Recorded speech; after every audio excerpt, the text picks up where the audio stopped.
Today, we will delve into the world of clustering techniques, focusing specifically on k-means. This method helps us understand hidden patterns in data through unsupervised learning. K-means is a powerful tool for grouping similar data points together, and it is widely used in various fields to extract valuable insights. K-means is an unsupervised machine learning algorithm. It groups similar data points into k distinct clusters based on their features and how close they are to the center of these clusters. Each cluster is defined by its centroid, which is the arithmetic mean or average of all the points belonging to that cluster. The k in k-means represents the number of clusters you want to group your data into. Points are assigned to the nearest centroid, which creates distinct groups. Here are the steps for k-means algorithm. First step is initialization. Randomly initialize k centroids in the feature space.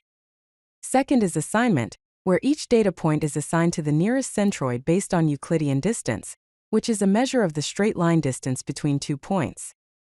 After the assignment is completed, the centroids are updated by recalculating centroids by computing the mean of all points in each cluster.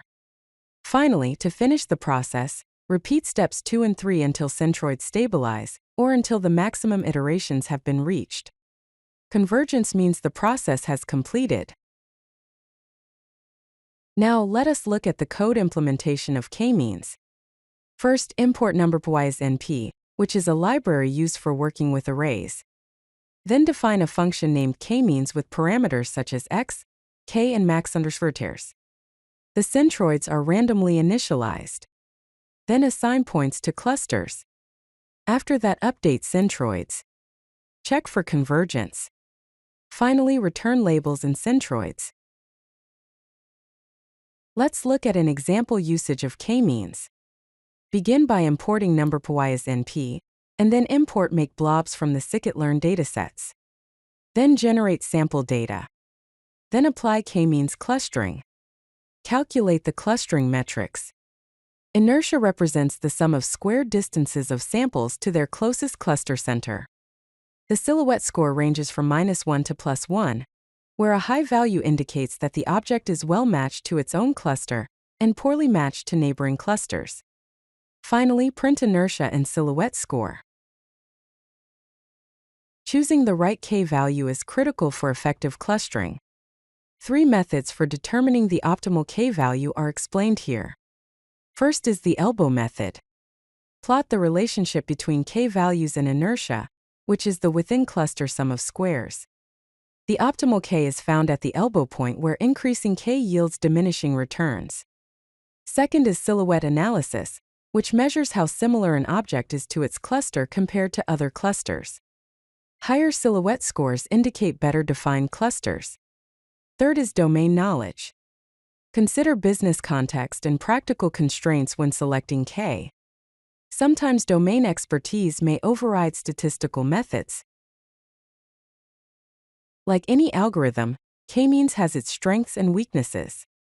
One of its advantages is that it is simple and fast. It's easy to understand and implement. It's computationally efficient with large datasets, making it suitable for quick analysis. Also, it is scalable and works well with large datasets, and can be parallelized for better performance with distributed computing. K-means is adaptable and can be used with various distance metrics and initial conditions to suit different types of data and requirements. However, it also has some limitations. Results can vary based on initial centroid positions. Also, it requires manual specification of the number of clusters k, and choosing the optimal k can be challenging. K-means assumes clusters are spherical and of similar size, which may not perform well with complex shapes or uneven cluster sizes. K-means clustering is used in a wide array of real-world applications. It's used in customer segmentation to group customers based on purchasing behavior, demographics, and interactions for targeted marketing strategies. It is also used in market analysis to analyze market trends and segment products based on various attributes to identify market opportunities. In image compression, it is used to reduce image colors by clustering similar pixels, maintaining visual quality while reducing file size.